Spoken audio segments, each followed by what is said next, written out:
Assalamualaikum warahmatullahi wabarakatuh. Nama saya Rizka Rahmania. Di sini saya akan mempresentasikan mata kuliah Praktik Akuntansi dan Bisnis Kontemporer untuk memenuhi tugas UAS tentang pengaruh profitabilitas, likuiditas, pertumbuhan penjualan terhadap struktur modal dengan suku bunga BI sebagai variabel moderasi.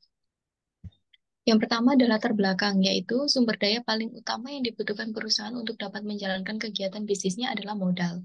Modal adalah pinjaman dalam jangka waktu tertentu yang perusahaan miliki dan juga segala hal yang berada pada bagian kanan neraca perusahaan kecuali kewajiban yang saat ini.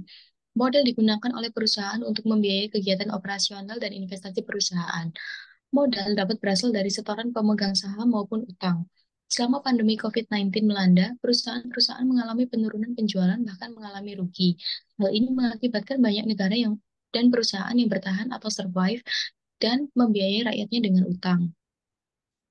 Adanya kebijakan lockdown membuat sebagian besar negara menunjukkan debt stress atau utang yang tidak ada habis-habisnya. Menurut Putri 2021, sejumlah perusahaan melakukan pemotongan gaji, bahkan pemutusan hubungan kerja atau PHK, seperti dalam pecking order theory, penggunaan utang menjadi pilihan kedua yang diambil para manajer keuangan untuk menyelamatkan perusahaan. Terkait utang yang kian menumpuk, baru-baru ini utang Amerika Serikat di Evergrande meningkat. Utang AS saat ini mencapai USD 26,95 triliun atau sekitar 386,36 ribu triliun. Pemerintah Amerika Serikat belak-belakan mengatakan kehabisan uang dan terancam gagal membayar utang-utangnya menurut Afriyadi 2021. Oleh karena itu, pemerintah Amerika Serikat saat ini tengah mendorong kenaikan batas utang atau debt ceiling. Evergrande, perusahaan properti terbesar kedua di China tersebut terjerat utang senilai USD 300 miliar atau senilai 4.278 triliun. Utang ini merupakan rekor dunia yang akan berdampak luas ke berbagai pihak, antara lain bank, para pemasok, investor, dan pembeli rumah. Hal ini sesuai dengan trade-off teori di mana perusahaan hanya boleh memanfaatkan utang hanya sampai di titik tertentu. Jika dilihat dari kasus Evergrande, perusahaan ini mencapai titik mengalami kerugian dari biaya kesulitan keuangan atau cost financial distress yang dikhawatirkan akan mengakibatkan adanya kebangkrutan. Di saat mata dunia menyorot Evergrande sejak tahun 2014, utang Indonesia juga terus mengalami peningkatan.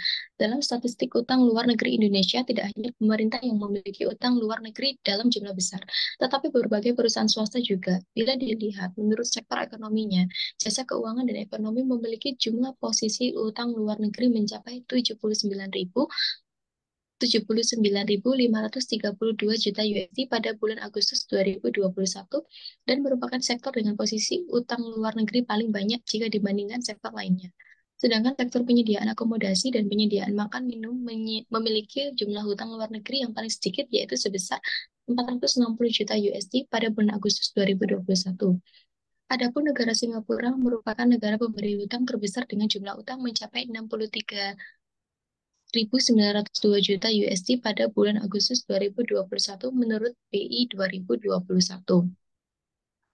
Lalu masuk tentang pembahasan materi, kerangka teori menurut trade-off teori yang diungkapkan oleh Modigliani dan Miller pada tahun 1963, perlindungan pajak berkaitan dengan hutang yang dimaksimalkan dan biaya kebangkrutan berkaitan dengan hutang yang diminimalkan. Struktur modal yang optimal dapat digambarkan dengan menyeimbangkan antara keuntungan penghematan pajak dari penggunaan hutang dengan kerugian biaya kesulitan keuangan atau cost financial distress dan biaya keagenan atau agency cost. Semakin besar penggunaan hutang, semakin besar keuntungan penghematan pajak, semakin besar pula biaya kesulitan keuangan dan biaya keagenan sehingga akan menurunkan nilai perusahaan. Jadi, keuntungan penghematan pajak dari penggunaan hutang hanya dapat dilakukan hingga titik tertentu. Menurut teori ini, perusahaan dengan tingkat profitabilitas tinggi akan berusaha mengurangi pajak dengan meningkatkan rasio hutang. Namun pada kenyataannya, manajer keuangan jarang sekali berpikir untuk menambah hutang agar dapat mengurangi pajak. Baik untuk pembahasan materi yaitu perusahaan akan menerbitkan sahamnya pada market to book tinggi dan membeli kembali sahamnya saat market to book rendah. Teori ini memanfaatkan fluktuasi sementara harga saham. Akibatnya hal ini berpengaruh terhadap struktur modal perusahaan. Menurut Fabozzi dan Peterson tahun 2003, Struktur modal adalah kombinasi dari hutang dan ekuitas yang digunakan untuk membiayai perusahaan. Menurut Rianto, 2001, struktur modal dibagi menjadi dua, yaitu modal sendiri dan modal asing. Modal sendiri adalah modal yang berasal dari pemilik perusahaan atau pihak internal. Pada perusahaan perseroan terbatas atau PT, modal sendiri dibagi menjadi dua, yaitu modal saham dan laba ditahan. Modal asing adalah modal yang berasal dari luar perusahaan atau pihak eksternal. Modal asing atau biasa disebut dengan utang dibagi menjadi dua, yaitu utang jangka pendek atau short term debt dan utang jangka panjang yaitu long term debt.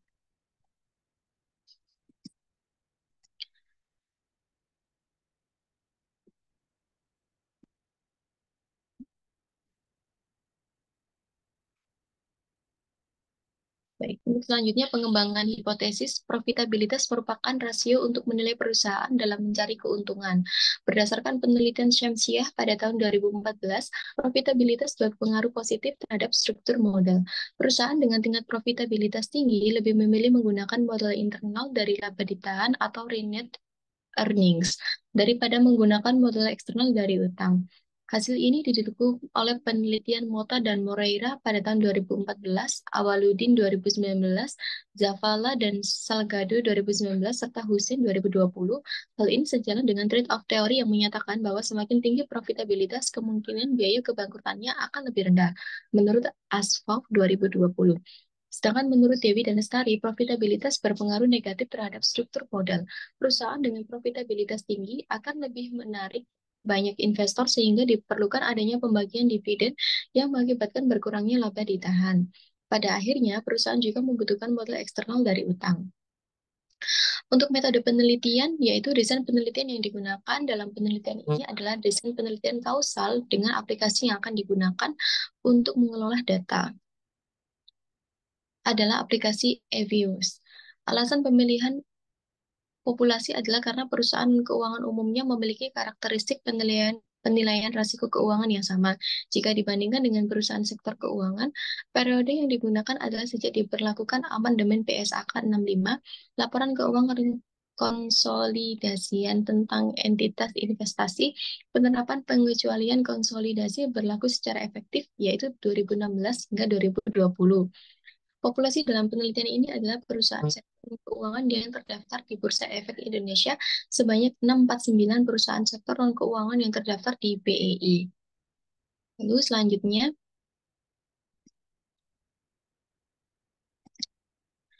dengan tingkat profitabilitas tinggi, perusahaan dapat menarik lebih banyak investor dan kreditor untuk menanamkan dananya ke dalam perusahaan, sehingga perusahaan dapat menggunakan dana yang dihasilkan secara internal untuk kebutuhan pendanaan. Perusahaan dengan tingkat likuiditas yang tinggi lebih sedikit menggunakan hutang dalam struktur modalnya. Pertumbuhan penjualan tidak berpengaruh signifikan terhadap struktur modal. Tingginya suku bunga yang ditawarkan menyebabkan perusahaan memilih menjaga rasio struktur modal untuk kepentingan terbaik perusahaan. Namun, suku bunga BI dapat mempengaruhi hubungan variabel lain terhadap struktur modal walaupun tidak signifikan.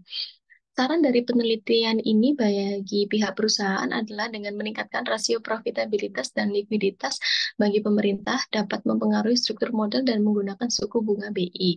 Bagi penelitian selanjutnya dapat menambah atau mengganti variabel independen dan periode penelitian. Baik, presentasi hanya ini saja mungkin yang bisa sampaikan pada presentasi kali ini. Kurang lebihnya mohon maaf dan terima kasih.